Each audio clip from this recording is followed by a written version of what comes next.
No programa de hoje, vamos dar destaque para o setor industrial. O Brasil vive uma situação curiosa, com crescimento econômico de 2% esse ano, setor de serviços brilhando, mas o setor industrial em queda de 2,2% no acumulado de janeiro até julho. Para falar sobre esse assunto e também sobre o leilão de ontem dos aeroportos, vamos entrevistar agora Gustavo de Oliveira, que é presidente do Sistema Fiente, a Federação das Indústrias do Mato Grosso, e também diretor da CNI, a Confederação Nacional da Indústria. Gustavo, boa tarde, seja bem-vindo, tudo bem? Tudo bom, Luiz? Boa tarde para você e para o Sami aí. Sami, por favor, comece com o aeroporto, vamos lá. Gustavo, a gente vê a indústria, como o Luiz falou, ela reduzindo esse ano, mas é um problema estrutural brasileiro. A indústria vem perdendo participação do PIB nas últimas décadas, né? Ela já foi muito mais importante. E aí, eu queria ver se tem alguma relação com a infraestrutura. Ontem, por exemplo, a gente teve os leilões dos aeroportos e que saíram, acho que até um pouco alinhados ou até melhor que a expectativa. Como que você vê isso? E já aproveitando, qual que é o principal gargalo da indústria aqui no Brasil? Bom, Sami, primeiro, infraestrutura é uma coisa básica no mundo inteiro. De qualquer usuário de aeroporto sabe como os nossos aeroportos precisam de investimentos. Isso não é mais papel do poder público, é papel do poder privado, do setor privado. Nós precisamos cada vez mais estimular que empresas privadas assumam o protagonismo da economia.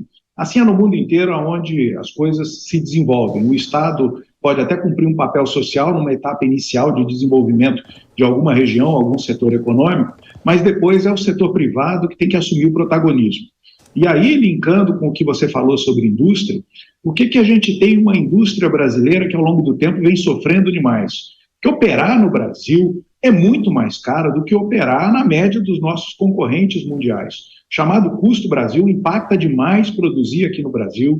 As empresas brasileiras, mesmo as exportadoras, acabam exportando impostos, exportando encargos trabalhistas nos preços dos seus produtos, e aí não dá para competir com o mundo que cada vez mais é competitivo e com países que investem em algo que o Brasil não tem há muitas décadas. Uma política industrial sólida, que diga os caminhos do desenvolvimento industrial e, mais do que isso, apoie concretamente o desenvolvimento industrial do país dentro das vocações que nós temos. Não são poucas.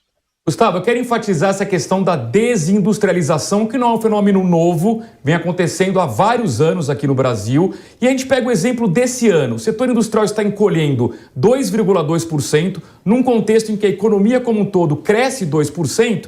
E quando a gente olha por estados, tem um estado que está brilhando, que é justamente o seu estado, o Mato Grosso, com alta de 22%. Qual é o segredo do Mato Grosso e qual é o peso da agroindústria neste componente? Primeiro, Luiz, o segredo é fazer o dever de casa. A Federação das Indústrias, com o governo do Estado, desonerou fortemente combustíveis, energia elétrica e muitos insumos para as indústrias locais. Além disso, nós investimos muito em tecnologia e capacitação para que as indústrias aqui sejam ainda mais produtivas. E o governo do Estado, junto com o setor industrial, resolveram investir pesado em setores onde o Estado tem vocação natural, na chamada bioeconomia, economia verde. Para quem não conhece Mato Grosso, e estão todos convidados a vir aqui, o Luiz conhece bastante aqui o nosso estado, a gente aqui não tem poço de petróleo, mas tem campos produzindo insumos para fazer etanol de milho, etanol de cana, biodiesel. Nós temos a maior plataforma produtora de energia limpa do mundo no Brasil, e Mato Grosso é destaque na geração hidrelétrica e agora também na fotovoltaica. Ou seja, aqui o setor privado e o governo andam de braços dados, apostando no que tem potencial para dar certo. Por isso que a gente colhe resultados. Porque, primeiro, não vamos contra as vocações naturais do Estado. A gente vai a favor delas, aproveitando esse potencial gigantesco que o agronegócio de Mato Grosso tem, fazendo a agroindustrialização. E depois, alocação séria e correta de recursos públicos. Aqui a gente não joga recurso público fora, a gente usa muito bem, em parceria com o setor privado, para potencializar cada real que é investido no Estado. Gustavo, agora 14 horas e 57 minutos, você fala de uma política industrial mais forte. Só comentando que o Paulo Guedes já avisou que deve desonerar folha de pagamento, concordo que é uma coisa que pesa muito. Mas, além disso, o que deveria ser feito, em que dá certo nos outros países, nessa direção para a gente voltar a ser competitivo? Bom, primeiro, o país tem que se entender. Não pode o ministro Paulo Guedes reduzir o IPI e o Supremo Tribunal Federal, por uma questão pontual no Brasil, que são alguns incentivos para algumas regiões, suspender a redução de um imposto que não faz sentido.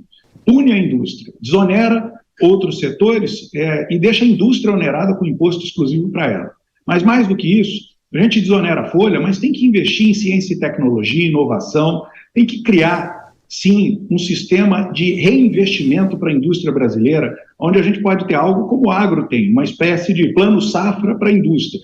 Política industrial na veia, com taxas de juros competitivas para as indústrias que quiserem investir aqui no Brasil, com política de capacitação e mão de obra para uma população que precisa de empregos de melhor qualidade, desoneração da folha de pagamento.